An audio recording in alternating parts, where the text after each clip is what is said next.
The night air felt sharp against Yusuf's face as he walked down the empty street with his baby pressed to his chest. The blanket around the child was thin, the kind of thin that lets the wind pass through it as if it were not there at all. The baby's tiny cries came in quick bursts, not loud enough to wake the whole neighborhood, but strong enough to tell any listener that the little one was hungry and tired. Yusuf adjusted his grip on the bottle he had been carrying all evening, an empty bottle that had clinked against his keys like a reminder of failure. He had tried the pharmacy first. Closed. He had tried the late grocery. The worker said there was no formula left, not even a small pack. His phone had died 2 blocks ago, and he had no charger, no way to call anyone who might help. He kept walking because stopping would make him think too much about what he could not fix. A metal shutter rattled somewhere ahead, and he followed the sound like a promise. It came from a tiny dairy kiosk built into the corner of an old building. Light leaked through the gaps in the shutter, and a radio played a show in a soft, sleepy voice. Yusuf hurried to the window and tapped on the glass with the back of his knuckles. A tired clerk pushed up the small hatch and peered out. The man's eyes moved to the blanket, to the baby's quivering mouth, then back to Yusuf's face. Yusuf asked for milk, any milk, even the kind for tea. He said he would pay tomorrow. He had a job interview in the morning, he explained, and he would return right after. The clerk shook his head slowly and pointed to a sign, no credit. Cash only. Yusuf reached into his pocket and placed his last coins on the counter. The small pile looked like nothing. The clerk counted them with a practiced sweep of his finger and slid them back, saying it was not enough. He closed the hatch, not cruelly, just firmly, like a person who had said the same thing many times before. The radio voice continued behind the shutter, calm and distant. Yusuf stood there for a few long seconds, feeling the weight of the child and the stillness of the street. He did not raise his voice. He did not pound on the metal. He whispered to the baby instead, telling the little one that everything would be okay. The baby's cries softened for a moment, as if the voice itself were a blanket, then started again. Yusuf turned away, and his eyes stung from the cold and from something deeper. He walked toward the bus stop, although there were no buses at that hour. The digital sign above the bench flashed the time, then a message about service starting again at dawn. The wind carried the smell of wet earth from a small park nearby. A stray cat slipped across the sidewalk and vanished under a car. A car door closed on the opposite side of the street. It was a simple sound, but it felt like a hand tapping his shoulder. Yusuf looked up and saw a woman step out from a dark sedan. She wore a long, plain coat, the sort of coat that kept out the wind without saying anything about its owner. She held a paper bag close to her side and paused to listen. It was clear, even from a distance, that she had heard the baby. The woman crossed the street with steady steps, not fast, not slow, and stopped an arm's length away. "Is the baby okay?" she asked, her voice warm but practical. Yusuf explained that the baby was hungry, and there was no formula, and he had no cash left, and the shops were closed. He said he was not asking for money, only milk, any milk, just for tonight. The woman nodded, and her eyes did not drift or judge. She asked how old the baby was, if there were any allergies, when the last feeding had been. She kept her questions short, simple, respectful. The woman's name was Miriam. She said there was a heated lobby 2 buildings away where they could sit down. It was safer than the street, and warmer too. Yusuf hesitated. He did not know her. But the baby's cry had changed from sharp to hoarse, and that frightened him more than any unknown door. He thanked her and followed.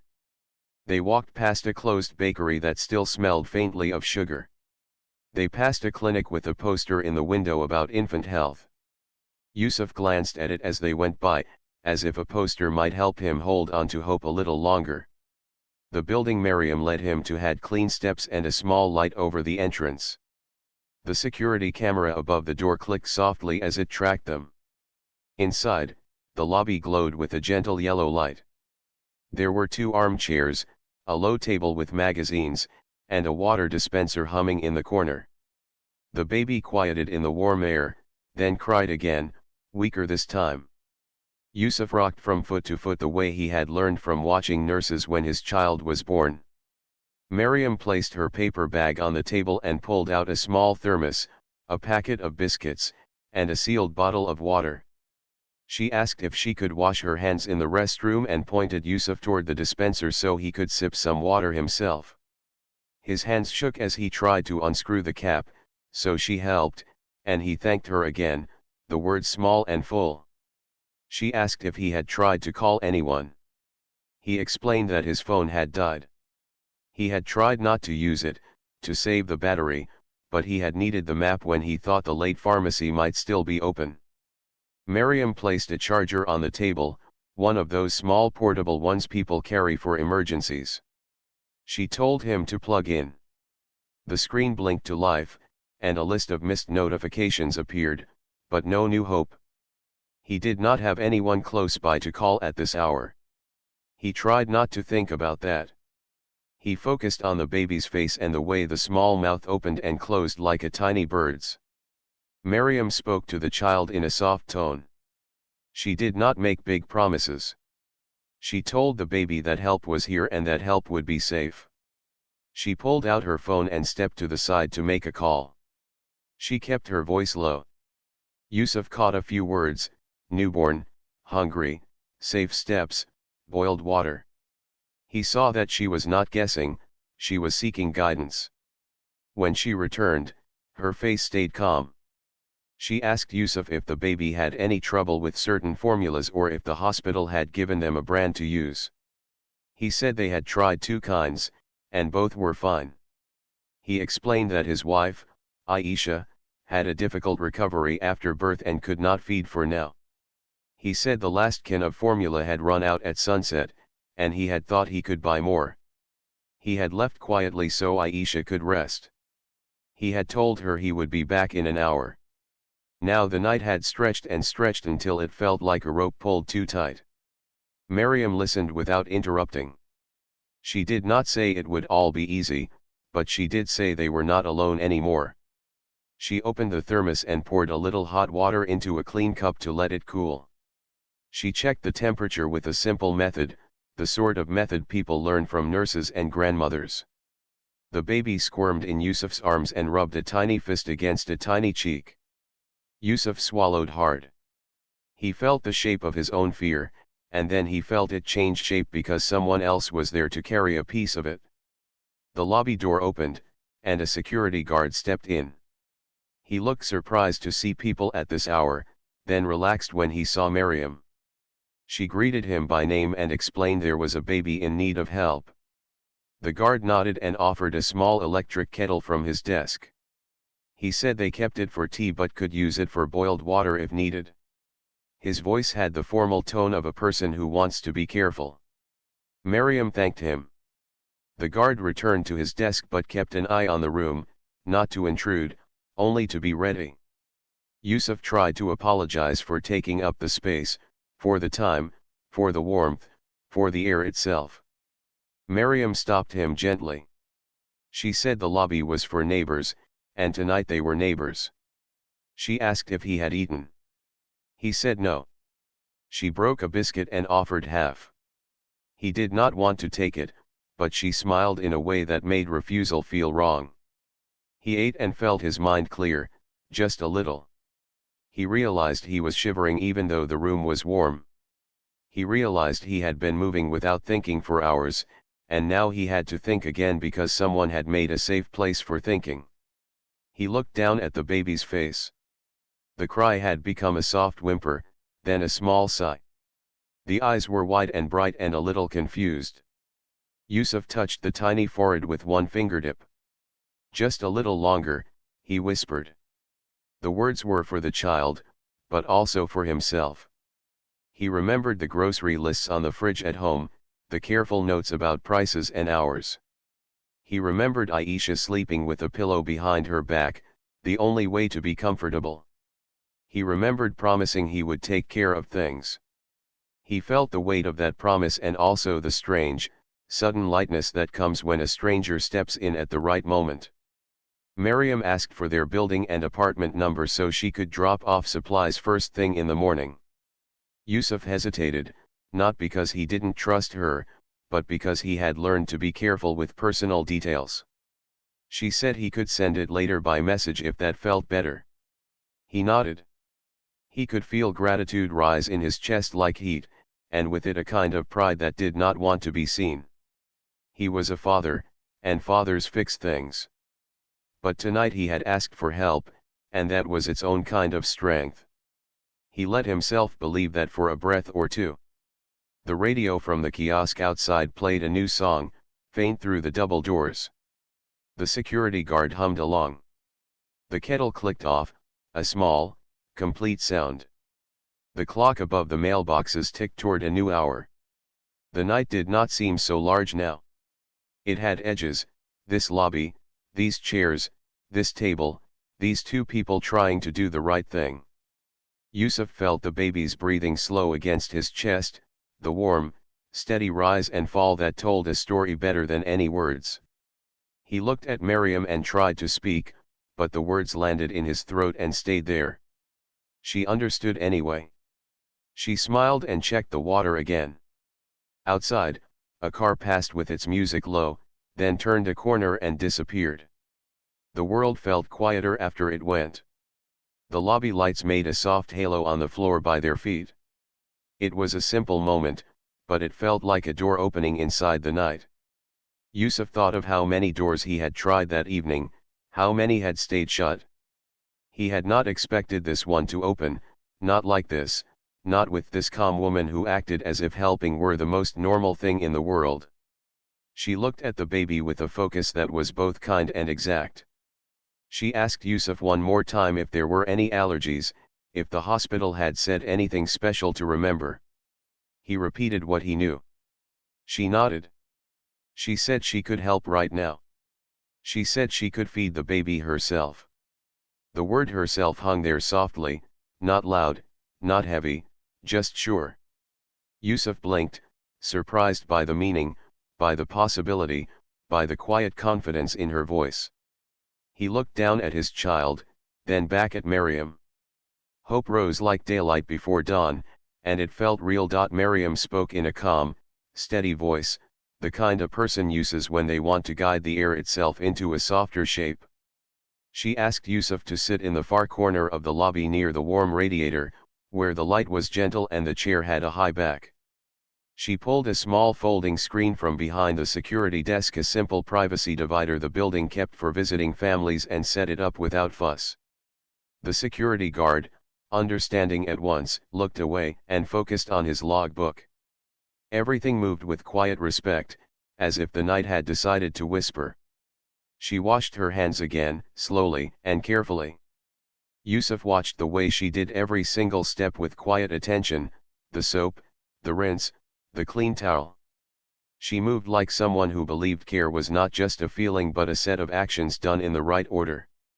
When she returned, the baby fussed in little gasps, the kind that rise and fall like small waves. Yusuf lifted the child, and for a breath, his eyes met Miriam's. He did not have the right words for this trust, but his look said them anyway. Thank you for treating us with dignity. Miriam spoke again to her friend on the phone, Hina, a pediatric nurse who worked night shifts. She confirmed simple safety points in short, practical sentences. Yes, everything is clean. Yes, the baby is alert. No signs of distress. Temperature fine. Hina's voice, tinny through the speaker, offered small but solid guideposts. Keep the room warm. Stay calm. Slow, steady. If anything seems off, you call me right away. Miriam promised she would. She set the phone down with the speaker muted, within reach if needed. Yusuf turned his face away to give them privacy, resting his forehead against the back of the chair. His hands were still, finally still, the way hands become when the mind understands that help has arrived. He listened for the change in his child's breath and heard it, a tiny sigh, round and soft. The sound felt like a light turning on somewhere inside him. He did not cry. He breathed, slow and full, for the first time in hours. The minutes moved in a gentle pattern. Miriam's posture remained calm and focused, and the baby's small sounds changed from restless to settled. The radiator hummed. The kettle clicked on and off as the guard topped up hot water for later. Outside, a very light rain began, tapping at the glass doors with the faintest rhythm. Inside the screen, everything was quiet and respectful, as if the building itself understood this was not a scene for loudness. When the baby's breath finally evened out, the relief in the room was a living thing, warm and present. "Thank you," Yusuf said when there was a natural pause. His voice came out thinner than he expected, but steady. "I did not know what else to do." "You did the right thing," Miriam replied. "You kept the baby warm. You asked for help. That takes strength." She checked on the little one again with practiced gentleness, then signaled to the guard that everything was okay. The guard nodded without looking up, giving them privacy even in acknowledgement. Miriam set a plan for the rest of the night in simple steps. "We will make a small kit before you go home," she said. "Clean bottles, boiled water for later, soft cloths, a few diapers. I'll add a note with emergency numbers, mine, the night clinic, and Hina's. I will also call a car to take you both home so the baby stays warm." She paused to make sure Yusuf was following. He was. The map of his mind, scattered by worry, began to come together again. As the baby slept in his arms, Yusuf told Miriam about the last few weeks, not in a long speech but in plain pieces, almost like the bullet points of a list pinned to a fridge. Aisha's recovery had been slower than expected. The doctor had said rest was essential. Yusuf had shifted to evening and night care so Aisha could sleep. His hours at work had been cut, then, the schedule changed, and his shift disappeared altogether. He had 3 interviews lined up over the next 10 days and a trial day at a warehouse next week if he could still make it. "I will make it," he added quickly, not sure if he was reassuring her or himself. Miriam listened without interrupting. Once, she asked one careful question: "Do you have neighbors who could help if you needed 10 minutes, just to run to the shop?" Yusuf thought of the man down the hall, Farhan, who did not like noise, and the elderly woman upstairs who walked with a cane. He said no, not really. "Okay," Miriam said, as if marking a box on a quiet checklist. "Then we plan for no neighbor nights." She packed the kit from her paper bag with the focus of a person who understands that small things can carry big nights. She placed 2 sterile bottles in a zip pouch, a wrapped clean cloth, a small pack of diapers, and a roll of waste bags. She wrote a short note with numbers and simple instructions in large, clear handwriting that was easy to read even for tired eyes: "Keep baby warm. Use boiled water only. If worried, call. You are not alone." She looked at the words a second longer, then added one more line: "You are doing well." When the car arrived, the security guard stepped out to hold the door, letting a wash of cool air into the lobby. The rain had become a gentle mist. The city looked softer than before, edges blurred, street lights wearing halos. Yusuf wrapped the baby more snugly under the blanket. Miriam handed him the kit and a second bag he had not seen her pack, a small formula tin, a can of sterilizing tablets, and 2 sealed flasks already filled with boiled water to keep warm for the next hours. "These are for tonight," she said, "in case the baby wakes again at home." Yusuf shook his head, uncertain. "I can repay you," he said. "Just not tonight." The words came out fast, as if chased by his pride. Miriam raised her hand, gentle but firm. "Tonight, you repay me by getting home safely and letting everyone rest," she said. "Tomorrow will handle itself." The car was warm, and the driver had placed a folded towel on the seat in case they needed extra padding. Yusuf slid in carefully, the baby in his arms like a small sunrise. Miriam took the front seat to give him space. As they pulled away, the building's lights fell behind them one by one like stepping stones fading into the dark. The city had its own quiet voice at this hour, the sound of tires in wet streets, an occasional bus sighing at a stop, a faraway dog barking twice and then thinking better of it. Miriam used the short ride to share practical tips from Hina in a calm, simple way. If the baby cries in the next hour, try to soothe first with soft sounds and gentle rocking. If the baby still seems hungry, use the boiled water you already have and one of the bottles. Keep everything as clean as you can. If anything feels wrong, call the night clinic on the note. A nurse can guide you.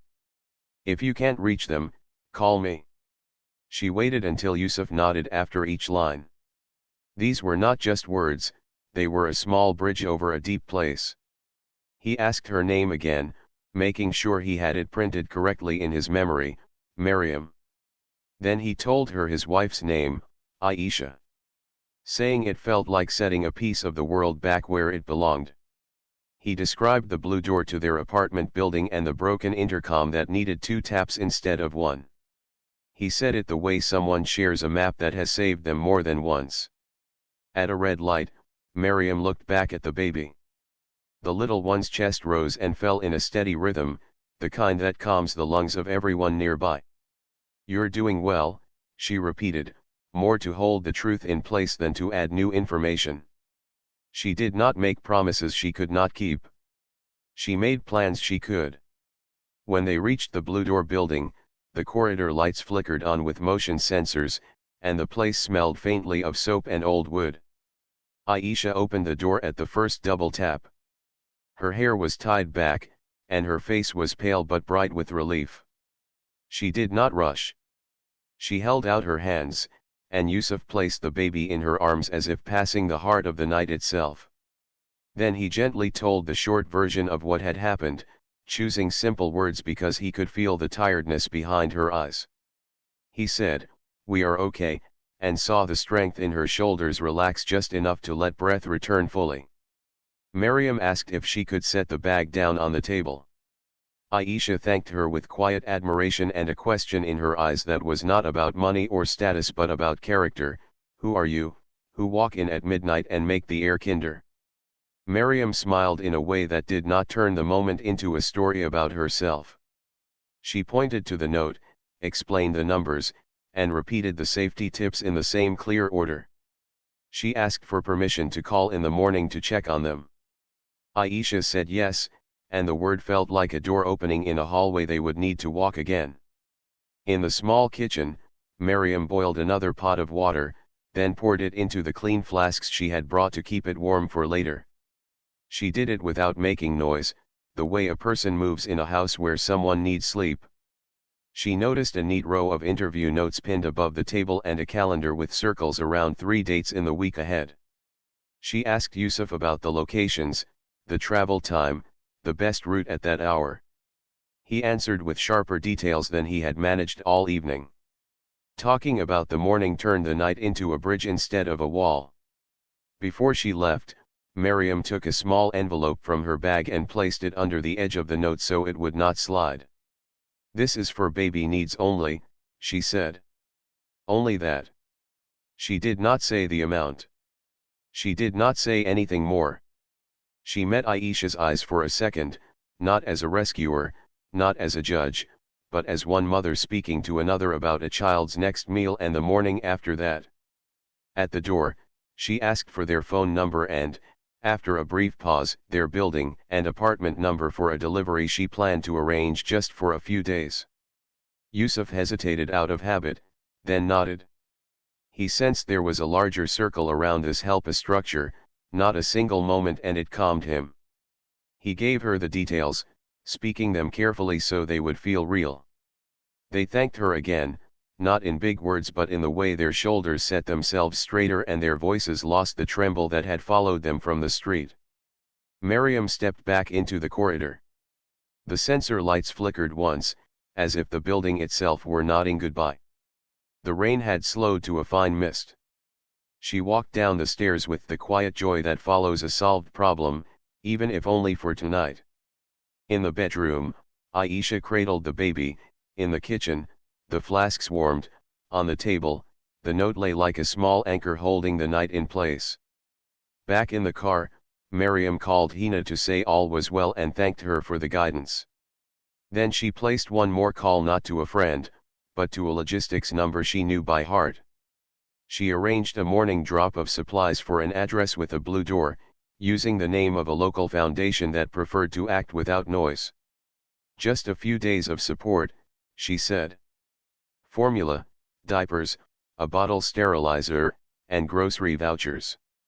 Add a note with the clinic schedule. The person on the other end knew this tone and did not ask questions beyond what was needed. As the driver took her home, the city's mist turned silver around the streetlights. Somewhere behind her, in a small apartment with a blue door, a baby slept, a mother rested, and a father stood in the kitchen reading a simple note the way some people read a map before a hard journey. Tomorrow would come with its own tasks. Tonight had been a bridge, and someone had held the rope steady. Before sleep, Miriam sent one last message to Yusuf: I will stop by tomorrow with more supplies. Only for a few days, to make the path easier. She added a small sun emoji, nothing more, and put the phone away. The night did not feel so large now. It felt like a room with a light quietly turned on and a door, already opening to what came next. Morning came in soft light through the thin curtains, and the small apartment with the blue door felt like a different place. The baby slept with a relaxed mouth and tiny hands open, as if the night had finally loosened its hold. Aisha eased out of bed and stood for a moment, listening to the quiet. Her body was tired, but a steady kind of tired, the kind that lets the mind make plans again. In the kitchen, Yusuf warmed a little water for tea and checked the flasks Miriam had filled, still grateful for how they had held the night together. He looked at the note on the table with the phone numbers and read it again, even though he knew every line now. You are doing well, it said at the bottom. He touched the corner of the paper like a person touches a lucky charm, not for magic, but for courage. There was a gentle knock at the door. Not the quick double tap that belonged to family, not the loud knock of a stranger, but a measured, respectful sound. Yusuf opened it to find Miriam standing in the corridor with a small tote bag, the same calm look in her eyes as the night before. The sensor light flickered on, and for a second it made a soft circle around her, as if the building remembered her from last night and approved. Good morning, she said simply. How is everyone? Aisha stepped forward with a smile that looked like sunlight. Better, she said. Much better. Thank you. Miriam slipped off her shoes at the door without being asked and moved like someone who tries not to wake anyone. On the table, she spread a clean cloth and began to unpack small, useful things, a fresh pack of diapers, a travel-sized bottle of hand soap, a roll of soft cotton squares, and a small notebook. She asked Aisha about her rest, her appetite, and any discomfort. She asked the sort of questions a careful nurse would ask and listened for details. Aisha answered in plain words, relaxed by the calm rhythm of the conversation. The baby stirred, then settled again with a tiny sigh, and all three adults paused to smile at the sound. On the fridge, Miriam noticed the budgeting list and the calendar with 3 interview dates circled in blue pen. She did not comment at first. She made tea for Aisha and placed the cup on a small saucer to steady her hands. Then she turned to Yusuf. Tell me about the interviews, she said, not like a test, but like a friend who is ready to hear a plan. He described the warehouse job, early mornings, fair pay, a trial day to prove himself. He explained the other 2, both entry-level, both honest work. He had researched transport times and written the routes on a scrap of paper clipped to the calendar. I need to reach on time, he said. I will reach on time. Miriam nodded. You will, she said, and it sounded like a simple fact. She offered 2 small, practical suggestions: set out clothes the night before to avoid fumbling in the dark, and put the interview notes in a clear folder so he could find them quickly even if the baby cried. She was careful not to overstep. She only gave ideas that fit the real shape of their life. A knock came from the open front door to the corridor. Their neighbor, Farhan, stood there, both curious and wary. He was middle-aged, with careful hair and a habit of keeping his arms crossed even when he did not mean to. "Noise last night," he said, not loud, but not gentle either. "I thought something was wrong." Aisha apologized with grace. "The baby was hungry," she said. "We are sorry for the trouble." Farhan's face changed a little at the word hungry. He stepped closer and saw the small scene, the neat table, the calm baby, the tidy bags. Miriam greeted him by name, even though he had not given it. She had asked Yusuf quietly while setting out the cloth. "We are fine now," she said. "Thank you for checking." Something in Farhan eased. It was not dramatic, only a small shift, like a door that had stuck now moving on its hinges. He cleared his throat. "There is a clinic," he said, looking at the baby as if the child could fill in his missing words. "Down the main road, near the bus stop. They have a day for mothers and babies. Free checkups. Good people." He pulled a folded paper from his pocket, a flyer he had picked up weeks ago for a friend but never delivered. He handed it to Aisha with an awkward half-smile. "Here," he added, almost shy. "For information." Miriam thanked him warmly and asked about the hours. He pointed to the line on the paper. "Today they are open," he said. "Midday." Aisha looked at the clock and then at Miriam. She wanted to go, but the trip felt big in her mind. "Let's go," Miriam said, as if she had been waiting for that exact thought. "I will arrange a car. We will be back before the afternoon." She turned to Yusuf.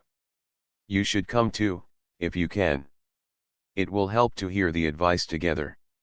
Yusuf hesitated only because he had planned to travel across town to confirm the interview details in person. Miriam saw his thought and spoke to it directly. "Call first," she said. "Save the long ride for the day you need to show up.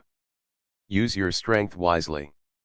He nodded, grateful for the way she treated his energy like a budget they could plan. They arrived at the clinic just before noon. It was a modest building with a bright mural on one wall showing a tree with many hands as leaves. Inside, the air smelled clean and the chairs were arranged in neat rows. A smiling volunteer at the desk took their names and offered a number card. "Please sit," she said. "The nurse will see you soon." Aisha watched a mother across the room soothing a baby with a gentle hum, and the sound made her eyes wet in a good way. Yusuf squeezed her hand. Miriam filled a small form on Aisha's behalf so she would not have to bend over the clipboard for too long. When the nurse, a cheerful woman with kind eyes, called them in, the appointment moved with care. She checked Aisha's blood pressure and asked about sleep, food, and mood. She asked about the baby's feeding pattern in slow, simple words and praised the parents for keeping things clean and calm even in a hard night. She made a small plan for the next 2 weeks, rest blocks for Aisha, gentle walks, easy meals with steady proteins, a follow-up visit next week. She printed a list of free community classes and circled 2 that might help, new parents group and healthy cooking on a budget. Aisha held the paper like a promise. The nurse also checked the baby's weight and smiled. "Good," she said. "Strong. Keep doing what you are doing." On the wall, a poster showed photos from a recent food drive and community day. In one picture, a woman stood at the back of a crowd, not at the center, smiling in a quiet way. Aisha stared at the face longer than she meant to. The woman looked so much like Miriam, same eyes, same calm set of the mouth. The poster text thanked donors but did not list names, only the logo of a local foundation. Aisha glanced at Miriam, who was tying the tote bag closed. The thought crossed Aisha's mind like a bird's shadow, maybe Miriam was more than she appeared. She did not say anything yet. She just folded the idea and put it in a small drawer in her mind. On the way out, the volunteer gave them a small care pack, a few sample diapers, a travel tube of cream, and a brochure about the clinic's daytime helpline. "Call anytime," she said. "Even for small questions." They thanked her and stepped into the bright afternoon. The sky had cleared, and the road looked freshly washed. They walked to the car at an easy pace, Aisha's steps steady and sure. Back at the blue door, the corridor smelled faintly of new paint. A cardboard box waited on the welcome mat with a modest label, "Delivery Local Foundation." Yusuf's eyes widened. He looked up and down the hall as if to ask who had seen it arrive, then bent to carry it inside. On the table, he opened the flaps with careful hands. Inside lay a compact bottle sterilizer, 2 tins of formula, a pack of wipes, a bundle of soft cloths, and a small envelope with grocery vouchers. There was also a crisp card with simple words, "For the baby's needs. With care." No name, no phone number, only the same foundation logo from the clinic poster. Aisha's glance flicked to Maryam. Maryam only read the note aloud and said, "Good. This will make things easier." Yusuf's chest lifted with a breath that sounded like relief. A social worker, he guessed. Maybe the clinic called. Maryam nodded in a neutral way. "Sometimes help moves quietly," she said. "The important thing is that it arrives." She showed them how to use the sterilizer with clear, step-by-step instructions, plugging it into the safest outlet and tucking the cord away from curious hands. She made the first run with one bottle so they could watch the whole cycle from start to finish. The small machine worked with a soft, reassuring hum. Aisha watched the timer tick down and felt a piece of her worry melt like ice under warm water. Maryam took a small envelope from her tote and slid it under the corner of the clinic papers. "This is for baby needs only," she said again, repeating the boundary that kept dignity in place. "Diapers, formula, doctor travel, that's all." Yusuf opened his mouth to protest out of habit, then closed it. He understood now that accepting this help properly was part of taking care of his family. He nodded instead. "We will use it well," he said. The words felt right. The afternoon moved gently. Maryam washed her hands and helped Aisha set up a simple station, clean cloths in one stack, diapers in a drawer, wipes in a small basket, the sterilized bottle placed where they could reach it even in low light. She wrote 2 short checklists in the small notebook, night routine and out the door for appointments. She kept the lists clear and short, 5 lines each, the kind of lists a tired brain can follow without effort.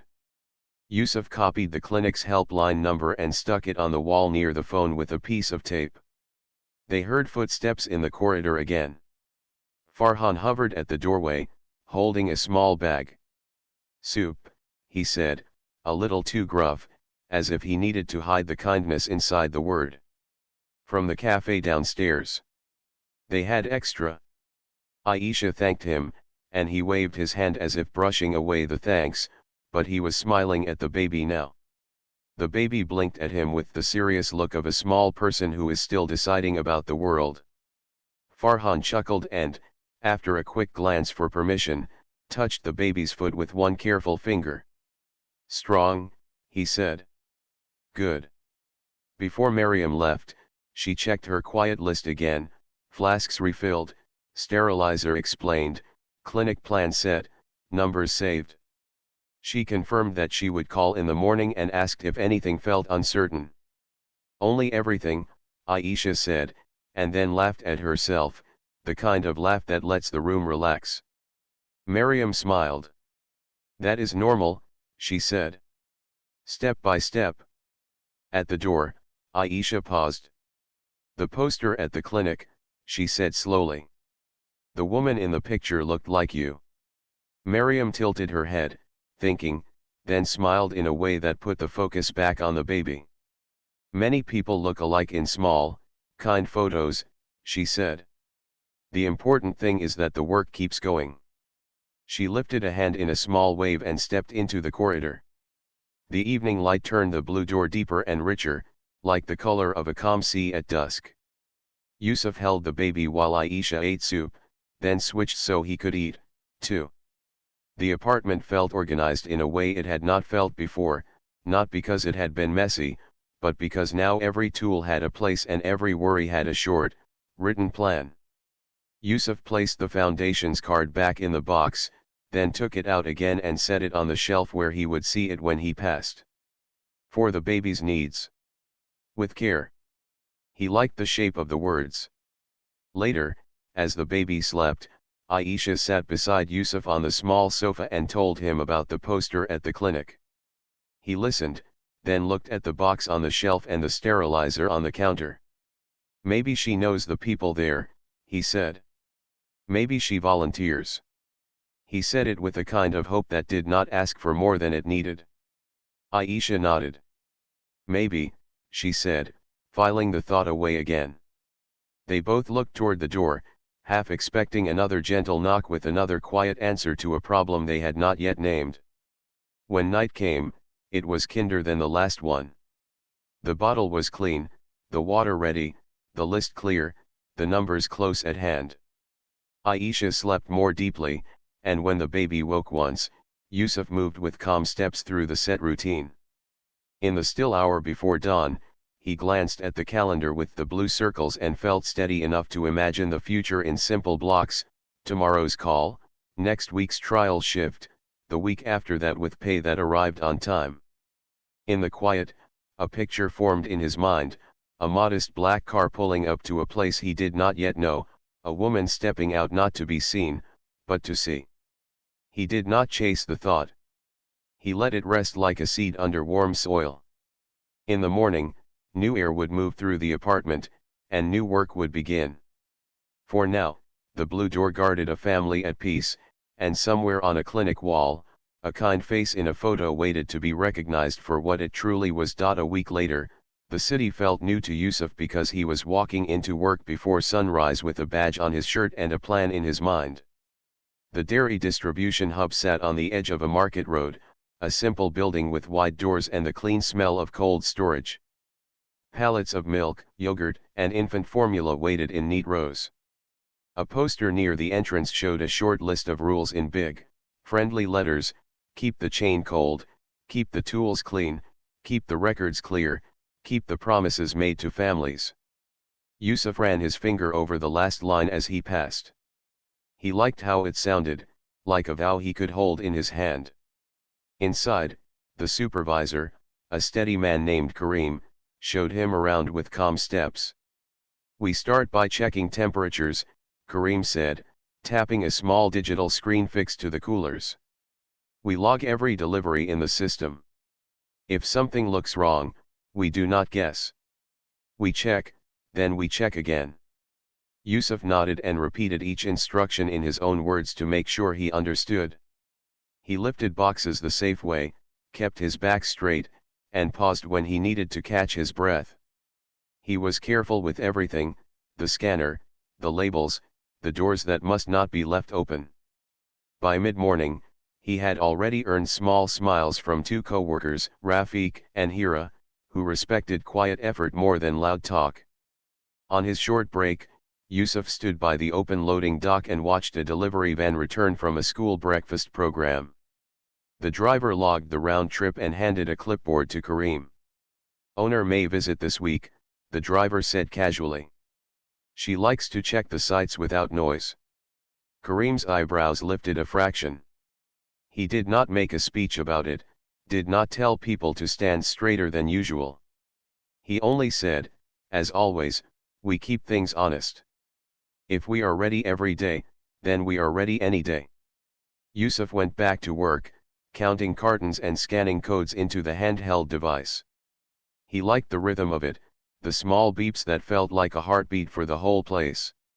He thought about how this job touched real lives: a school cup of milk here, a clinic's order there, a family's infant formula arriving on time. It was easy to respect a task when the end of the path was a child being fed.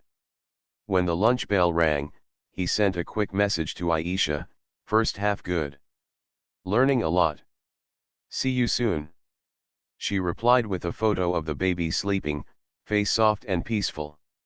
The image gave him a strength that coffee could not. Just after noon, a modest black car pulled up beside the loading dock. There was nothing dramatic about it, the door opened with a simple click. A woman stepped out wearing a plain blouse and dark trousers, her hair tied back. She greeted the guard by name and then thanked the driver for the smooth ride. Yusuf recognized the calm shape of her voice before his mind caught up with the facts. It was Miriam. He felt a warm shock spread through him, the kind that makes a person stand a little taller without being told. Karim walked forward with honest respect. "Welcome," he said. "We are glad you are here." The room did not freeze or whisper, it simply brightened the way a place does when someone steady enters it. Miriam shook Karim's hand and then greeted the workers one by one, looking each person in the eyes. When she reached Yusuf, she only said, "Good to see you," with a small nod that also asked, "How is the baby?" He answered in the same quiet code. "Sleeping well," he said. "Thank you." The exchange was simple, private inside public space. Karim led Miriam through the hub. She did not comment on the clean floors or the stacked pallets. She asked specific questions about routes, wastage, and how often the coolers needed service. When a thermometer reading seemed a little high, she did not frown, she asked who was on maintenance this week and how quickly they could recalibrate. The answers came back crisp. Yusuf felt his respect grow with each step. This was not a guest. This was a leader who knew where the small hinges of the whole system were and how to keep them oiled. After the walkthrough, Karim invited Miriam to the small office. "Take Yusuf with us," Miriam said lightly, as if asking for an extra cup at tea. Inside, the office held a desk, 3 chairs, and a wall map with colored pins marking partner clinics and schools. A thin blue line traced a delivery loop that ran near a certain street with a blue door. Miriam sat, folded her hands, and turned to Yusuf. "I will keep this short," she said, her voice even. "You did the right thing last week. You asked for help with care. You kept your family safe and your word steady. I noticed." Yusuf did not know how to sit. He wanted to both sink into the chair and stand at attention. He chose stillness. Karim looked at Miriam with quiet pride. "He has been focused since dawn," he said. "Teachable. Careful with details." Miriam nodded once, then spoke to Yusuf again. "There is a path here if you want it. Training, fair pay, clear goals, and a schedule that respects your family. 3 months probation. If you meet your targets, we extend and raise. You will learn safety, inventory, and route support. If you have ideas to make things smoother, you speak up. We listen." She slid a simple offer letter across the desk. The paper did not seem heavy, but it was. Yusuf read the lines twice. The numbers were honest. The details were clear. There were no tricks, only expectations he could understand, on-time logs, careful handling, teamwork, and 2 community service days during the year to help with outreach. His throat felt warm. "Yes," he said, the word steady. "I will give my best." "There is one more piece," Miriam added, and her eyes softened. "Aisha will be enrolled if she agrees in a short recovery and nutrition program we fund with the clinic. It includes home visits, a counselor if needed, and monthly support for baby needs for 3 months. No long forms. Privacy kept." She paused to let the offer rest in the room. "We do this because families are part of the work. Healthy homes make strong teams." Yusuf closed his eyes for a moment, not to hide tears, but to imagine the path actually holding under his feet. When he opened them, his voice was low and clear. "Thank you," he said. "We will use this well. And I will earn my place here." Miriam smiled, the kind of smile that acts as a seal rather than a celebration.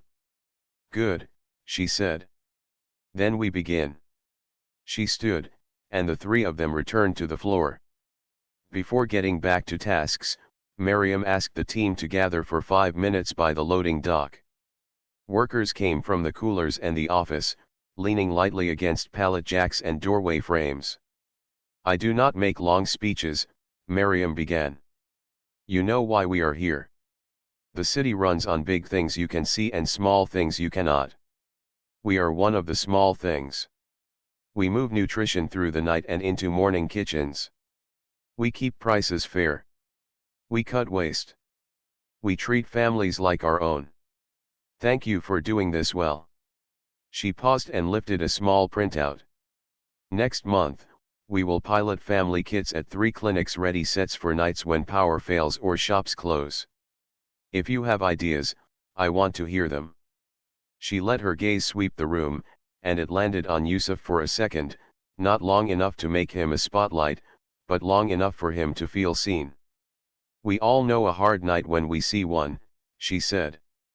"We will be ready." After the short talk, work flowed again, but lighter. Hira showed Yusuf a trick for lining labels so scanners catch them fast even when hands are cold.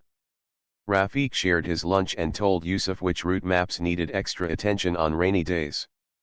Karim explained how to file a maintenance flag so the right person sees it within minutes. All afternoon, Miriam stayed close to the floor, not in the office, watching where bottlenecks formed and asking why they formed, as if curiosity itself were a tool. Late in the day, she asked Yusuf to walk with her along the outbound ramp. "Tell me what slows you down," she said, and he did. He pointed out a shelf that sat 2 inches too low for easy lifting, a clipboard that hanged where people brushed it and knocked it off by mistake, a form that repeated the same number twice. She wrote nothing down, but he could see each note land somewhere that mattered. "Good," she said when he finished. "Small changes, big effect. We will fix the shelf and move the clipboard. As for the form, I will ask the team to remove the repeat line." "Thank you." They paused by the door where a chalkboard showed the day's outgoing totals. "You knew that clinic before you ever came here," Yusuf said, surprising himself with the boldness of the statement. He did not ask a question, he simply named what felt true. Miriam's eyes held his for a second. "I knew nights like yours," she said softly. The rest followed. She let that be enough. It was more than enough. Before she left, Miriam called Yusuf to the office once more to hand him a small folder with his training schedule, a simple uniform, and a transit card loaded for the month. "Do not worry about the first week's cost," she said. "Go home on time. Sleep when you can. Take notes. Bring your questions." He nodded, holding the folder as if it were both a tool and a promise. Back at the blue door, Aisha listened to everything with bright, steady eyes. She did not gasp at the reveal, she folded it into the picture she had been building since the clinic poster and the quiet deliveries. "I thought so," she said softly. "The way she moves." They laughed together, a sound full of relief and respect. They read the training schedule like parents reading a school notice for a child's first day. They put the transit card in a dish by the door next to the keys so nothing would be lost in the morning rush. Aisha placed the clinic plan on the fridge with a magnet shaped like a small house. Farhan knocked with his careful knuckles and stood in the doorway with a thin smile. "I heard you start early now," he said. "Good. I can take packages if they come when you are out." He looked almost shy, as if the offer were a secret. Yusuf thanked him with a handshake that felt like 2 sides of a bridge meeting in the middle. They exchanged numbers, and Farhan wrote Yusuf Blue Door on a small card in his pocket, as if the Blue Door itself were now a friendly landmark.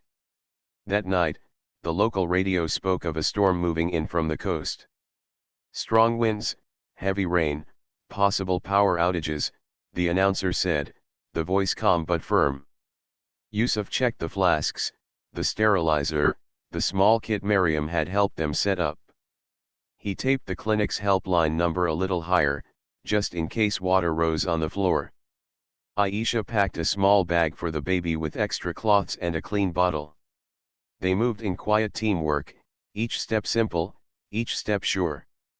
Rain began after midnight, light at first, then thick like a curtain. Wind traced long notes around the building, and the lights flickered once, twice, then held. Yusuf stood by the window and watched drops race each other down the glass. The city's usual hum softened to the whisper of water. He thought of the coolers at the hub, the routes that must adjust when streets flood, the families who might wake in the dark and worry about the next feed. At dawn, his phone buzzed with a message from Kareem, power out in 2 neighborhoods. We're opening early. Can you come? Yusuf looked at Aisha, and she had already read the concern in his eyes. She nodded. Go, she said. We are ready here. He kissed the baby's soft forehead and grabbed his uniform, his badge, and his new sense of purpose. In the hall, the sensor lights flickered on like small moons leading him toward the stairs.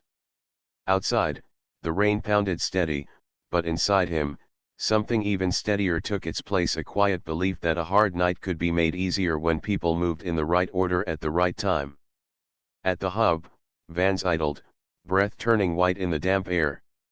Workers gathered around Kareem as he laid out a plan for emergency distribution: clean water, ready-to-use formula, battery-powered sterilizers from the crisis shelf.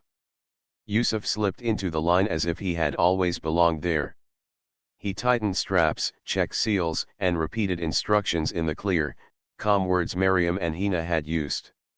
Somewhere on the road, a modest black car made its way through the rain, and in its shadow moved the knowledge that this was not just a job. It was a promise made real, one delivery at a time. Rain hammered the loading dock like 1,000 small drums when Yusuf reached the hub before sunrise. The sky was a solid slate, and water ran in steady sheets off the roof. Inside, the air was cool and smelled of metal, paper, and a little bit of clean soap. Kareem stood by the whiteboard with a simple plan already sketched: 3 routes, short loops, focus on homes with infants and clinics without power. Hira checked the crisis shelf and rolled out battery-powered sterilizers in their boxes. Rafiq stacked ready-to-use formula, the kind that did not need mixing when water might not be safe. Yusuf grabbed a handheld radio and a rain jacket from the spare hooks. No one raised their voice, they moved with the quiet of people who trusted one another. The first call came from a clinic 2 stops away. Their lights flickered and died, and their kettle could not boil water. We can manage for 2 hours, the nurse on the line said, steady but urgent. After that, we need help. Kareem marked it in red. The second call was from a community center serving families whose apartments had flooded the year before. We have candles and blankets, the coordinator said. But new parents are worried. They do not know what to do if they cannot heat anything. Hira nodded and set aside laminated instruction cards written in simple steps. Yusuf took a stack of the cards, slipping them into plastic sleeves so rain would not blur the words. He remembered how the right sentence, spoken at the right moment, had turned his own long night into a bridge. They loaded 2 vans first. Yusuf took the second, paired with Rafiq, who drove like water itself smooth. No sudden moves? The streets looked unfamiliar under the storm, as if the city had shifted while everyone slept. Branches lay on the curb like dropped pencils. A stoplight blinked yellow without sound. Rafiq kept both hands steady on the wheel. Yusuf listened to the radio crackle with updates: Route 3 delayed by a fallen tree, Route 1 moving ahead of schedule, more calls coming in. He read the instruction card out loud to himself to keep the phrasing smooth: keep baby warm. Use sealed formula if water is not safe. Clean the bottle or use a ready nipple from the kit. If unsure, call this number. Their first stop was a narrow building at the end of a lane where water pooled ankle deep. A mother stood by the doorway with a baby wrapped in a striped towel. Her eyes were bright with worry and short sleep. Yusuf stepped out into the rain and raised his hand in a small greeting that said, "We see you, we came to help." He passed a family kit across the gap and spoke in clear, even lines. Here are ready bottles that do not need hot water. Here is a small battery sterilizer if you must use your own bottle later. Keep your baby dry and close to your chest for warmth. If the baby seems too quiet or too hot, call this number right away. The mother nodded after each sentence, like a person stepping across stones in a river. The baby made a soft, questioning sound and then settled, as if hearing that the night had rules again. They reached the clinic next. The generator out back coughed but would not catch. The waiting area was dim, but the staff worked like the hub team. No panic, only order. Yusuf helped set up a table near the front with water-safe supplies and the instruction cards. He repeated the calm script for the parents who came in, each with questions shaped by love and fear. Slow breaths, he said.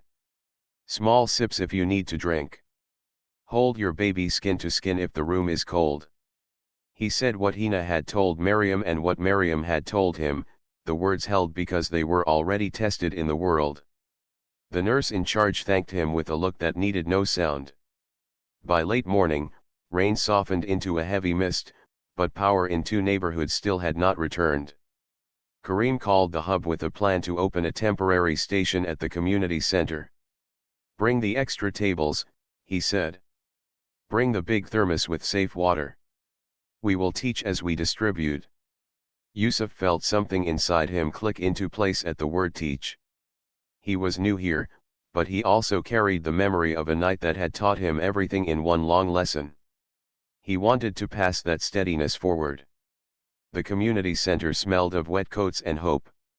Volunteers pushed chairs into rows and wiped down surfaces. A teen group taped signs by the doorway: baby feeding station, water safe zone, ask anything.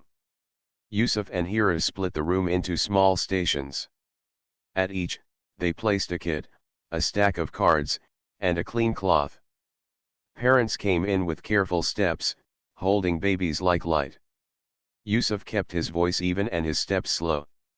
He demonstrated how to open the ready bottle, how to check the nipple, how to keep hands clean with a small squeeze of sanitizer when water might be scarce. He repeated the line that had calmed him once: "You are doing well." Around midday, the door opened and a familiar figure entered, shaking rain from a plain umbrella.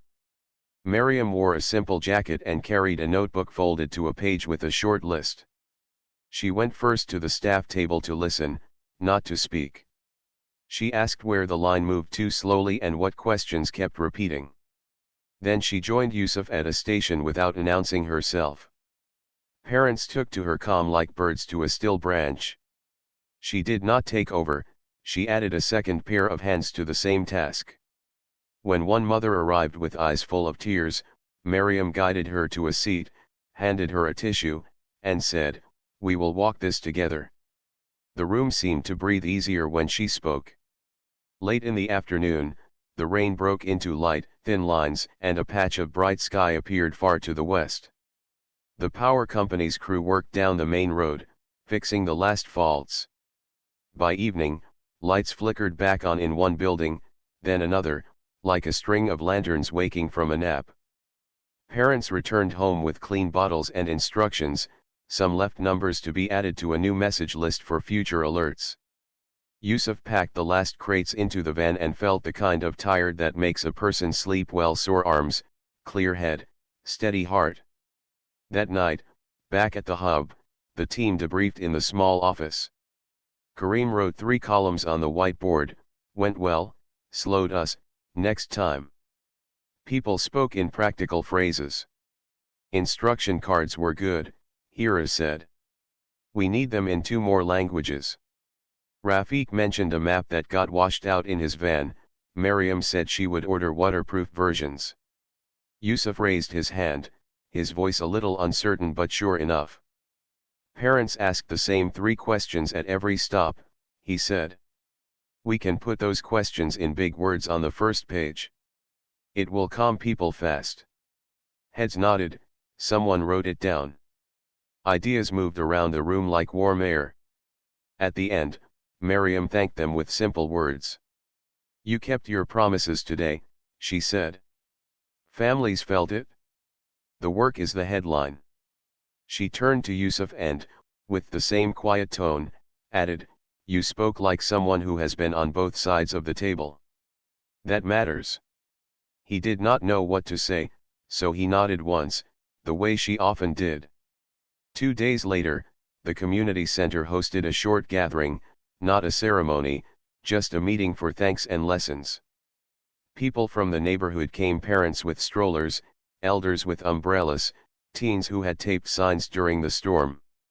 Kareem stood near the back. Hira balanced a clipboard on her knee. Farhan arrived late, holding a plate of pastries from the cafe downstairs, awkward as always but earnest. He walked straight to Yusuf, cleared his throat, and said, I was impatient last week. I am sorry. I did not understand. Yusuf smiled and shook his hand. We are neighbors, he said. We learn. When the floor opened for stories, Aisha spoke for a moment, voice soft but firm. She talked about the list on their fridge, the clean bottle on the counter, the calm voice at their door in a hard hour. She did not use names, she used the word we more than I. When she finished, the room felt wrapped in a shared blanket. Farhan raised his hand and offered to organize deliveries to elders on the top floors when elevators failed. The teen group volunteered to translate the instruction cards into 2 more languages. Grease pencils moved, names went into columns.